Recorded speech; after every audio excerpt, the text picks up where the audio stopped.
Alright, so BioWare just finished the full 1 hour Q&A live session, which answered many of our biggest questions on Dragon Age the Veilguard. We have lots of great, but also a few details that were somewhat of a letdown for me personally. So in an attempt to compile the most important ones, especially ones I know you guys also had, here's the full list of the biggest questions during that live Q&A, in case you were not present, so let's jump right in.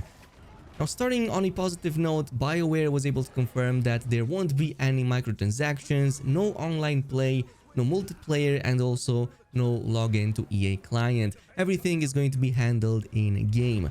One of the first questions was, will there be a faction-themed gear? Like if my background is Grey Warden, will I be able to dress the part? To which the answer is a resounding yes, there sure is. Pretty much all of the 6 main factions in the game will have themed gear that you can get and of course also dress into. However, on the subject of Inquisition gear, it doesn't seem that we're getting any of that. It seems that the Inquisition is not really a faction that's really prominently displayed in the story, so we aren't getting any of that. But there is a transmog system that the game delivers with on day 1, so we are getting a transmog system, and BioWare said that it's sick. I'm going to take their word on it for now, but by the way, for those of you who don't know what a transmog system is, it basically lets you change the skin of your currently equipped gear with whatever else you unlocked until then, so you can go with the looks you want to, in case you didn't know until now how this works. Now, another question was, are classes restricted to certain races, or could I potentially play as a Canary Grey Warden?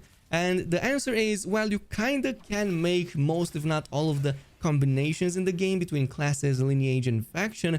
However, there are some small restrictions, albeit very few. Like for example, canonically, dwarves can't use magic, so that's one of the exceptions. You can't make dwarf mages in Dragon Age the Veilguard. The third question is, will HUD be configurable? For example, tinker with the opacity and size, make it fade over time, and so on. So the answer is not everything, but there are a bunch of different interface options that you can play with. So things like, for example, displaying health bars, combat text size, opacity, and so on. Number 4, could we be able to spec as an archer and use other types of bows for long-range combat? Like, would I be able to be a sniper with a longbow, or will I only be using short bows, quick shots, like we see in the gameplay trailer? To which the answer is, one of the skill trees for rogues is more focused on ranged combat, and it's pretty viable to go almost pure ranged. Honestly, maybe a bit OP at the moment. So yeah, we're gonna check out some of the other answers on abilities in just a bit. The 5th question was, will crafting return? If so, has it been improved over the system in Inquisition? So the answer was that yes, you can absolutely improve and customize your gear. It's actually a big part of the RPG progression in Dragon Age the Veilguard. They also mentioned that it's going to be different this time around, but they didn't go too much into specifics to avoid spoilers. So there might be a mysterious entity that will assist us with that. And a lot of people actually took the hint and yeah, kind of went with the fact that there might be a character returning from Dragon Age Origins. At number 6, does the Inquisitor show up? So yes, he is going to have a role in the story.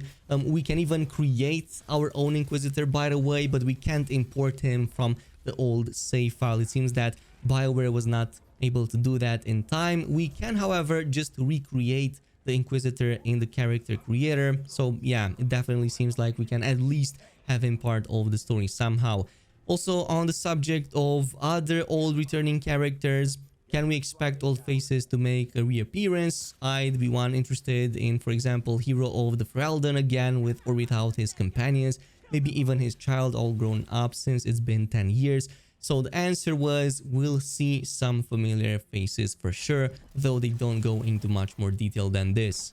But moving on to some more juicy details, let's talk about the world of Dragon Age the Veilguard. And one of the biggest questions was, well, is this game open world or what is it? So it seems that it's not actually open world.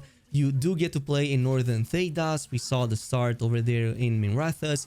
However, they did mention, BioWare did mention that locations can open up. They will open up more. There are secrets and places to visit and even go back to. I guess one downside, depending on which side you are of the fence, is that there's no fetch quests and no grind type quests according to BioWare. It seems that the side content is all handcrafted, whatever that means to them. They didn't explain it any further.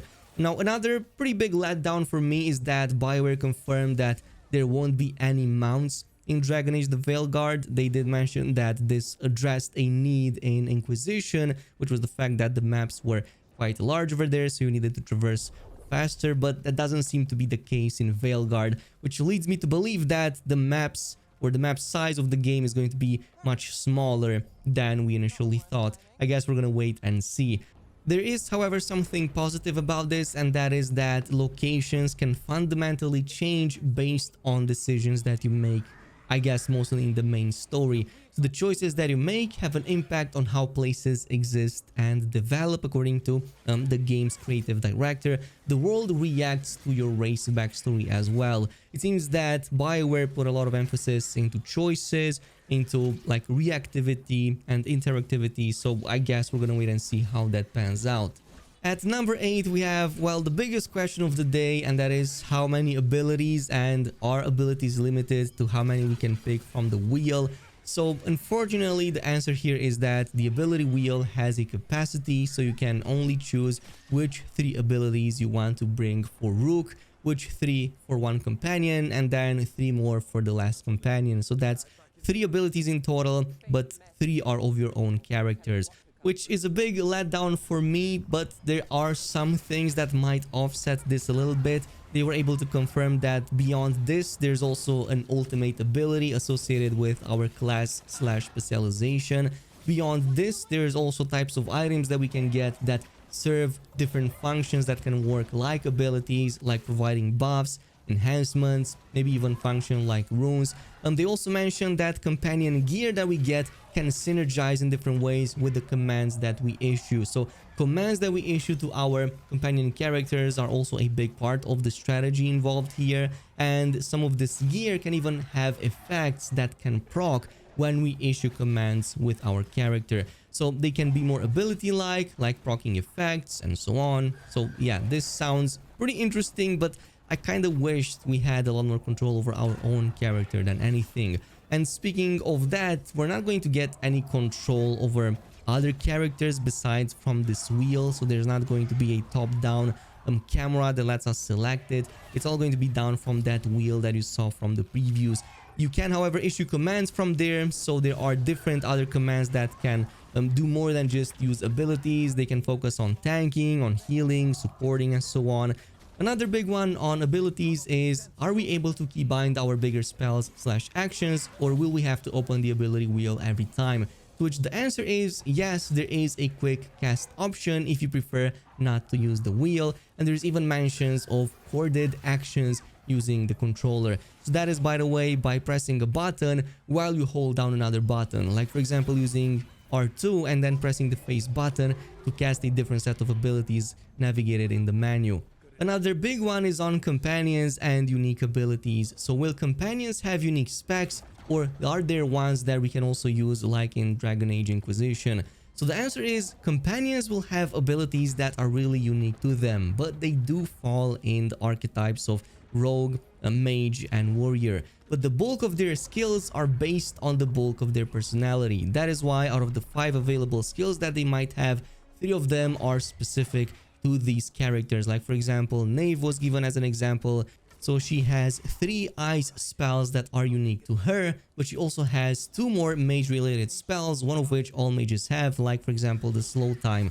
They also further mentioned that combat gets a lot more tactical the higher you go in difficulty, so it becomes increasingly more important which types of skills you use, how you exploit enemies' weaknesses, and the combo chains that you pull off. Like I said before, pause is not overhead anymore, it stays close to the rook, so to your character. It lets you cycle between targets, however, in and out of combat, but mostly to display tactical info. Like for example, seeing enhancements, resistances, weaknesses, and for your companions, HP, cooldowns, and available skills. Also, in terms of tactical, you're going to want to coordinate synergy abilities between your own character and the teammates. And there were other examples in here being given. I think that one of them we also went over previously. So for example, if you play as a Veil Ranger, which is one of the specs that the Rogue class has, you can use an ability called Galvanized Tear, which kinda functions like a gravity well, sucks enemies in and pulls them into the center. Then as Knave, you can use something like a Slow Time from the Mage class, and then use an AoE or damage over time effect such as a Lightning Strike on, for example, Fate touched enemies which are vulnerable to lightning to pretty much detonate all of that and deal a lot more damage. The game's director also mentioned we should have at least a couple detonation synergies available between our party members so that it doesn't just work on a single type of enemy, so we can cover multiple elemental resistances and weaknesses. Plus the wheel tells us what synergy combos are available between existing skills. Now in terms of other answers, I'm going to go over these a little bit quicker. So there isn't a photo mode currently in the game, but BioWare is very much looking into it and they will let us know once they have any news on it. On the character creator, we're gonna find out more about it as we get closer to launch, but they are planning to release the character creator before the game releases, and there's going to be a roadmap that they have with how this is going to pan out. By the way, on the character creator, Rook can be renamed, so you're not stuck with the name Rook. In fact, the name is going to be depending on your, well, background, and there's even a name generator in case you don't know what name to pick. Also, is there blood magic in the game? Well, unfortunately, there isn't, not for mages, and it seems that there is a good lore explanation why Rook wants to avoid blood magic. A mage skill, however, is packed with all kinds of spells, and they kinda hinted to 3 different types of builds. One includes necromancy, another one focuses on elementals, and the third one focuses on being kinda like a combat mage specialization. Kinda sounds like Knight Enchanter to me a little bit, but maybe it's different. Quick side note over here, there must be some big spoilers related to mage specializations if they don't want to talk about it, because they literally talked extensively about some of the other specializations for other classes, so who knows, maybe something story related too. Also in terms of classes, is there dual wielding for warriors? Well, obviously not, because that's going to now be part of the rogue kit. We already saw the rogue using dual swords. Warriors will focus instead on mighty two-handed weapons, so I guess big hammers and all of that, and also swords and shields. These are 2 of the main types of weapons they can use, but maybe there's more. Also in terms of the lighthouse, this was like what, the Skyhold equivalent in this game. There are elements in it that change over time, but there are some changes compared to how we did things in Skyhold, so it is going to eventually start feeling like a home over time. We are going to have romance interactions and whatnot, but unfortunately it seems that it's not going to work the same in terms of the war table. So it's possible that we might not even get a war table system at all, or who knows, it's going to be redesigned somehow. But what if players get knocked out? This was another question. So what can you do in this case? Well, if you don't have companions, you're going to have to reload your save. If you do have companions, there are options to spec them to also revive you in combat. You cannot do it like in Dragon Age Inquisition. When your main character fell in battle, you would switch to other companions and play with them. That's no longer going to be the case. They seem to be autonomous, and you have to spec into reviving if you want to not have to reload your save file. Furthermore, on companions, if you make decisions against them, they will take time away from you, so they can actually get angry at you and they can even leave for a while, but they will never be not willing to show up to fight. So that doesn't mean you can't go out in the world with them and participate in combat. You will always seem to have that available to you. And finally, the only other question I found to be like important is, does the person you left back in the Fade in Inquisition make a difference? Will we ever see them again now in the Veilguard? It seems that this person will not show / will not impact or have any impact in this game, but it doesn't mean that it won't ever be relevant in future Dragon Age games. So yeah, that's pretty much it with the biggest questions. Of course, there were many more, but a lot of them were already answered in previous interviews, or we covered them in previous videos. So if you want to check those one out, you can find them on the channel. In the meantime, thanks so much for watching, and I'll see you in the next video.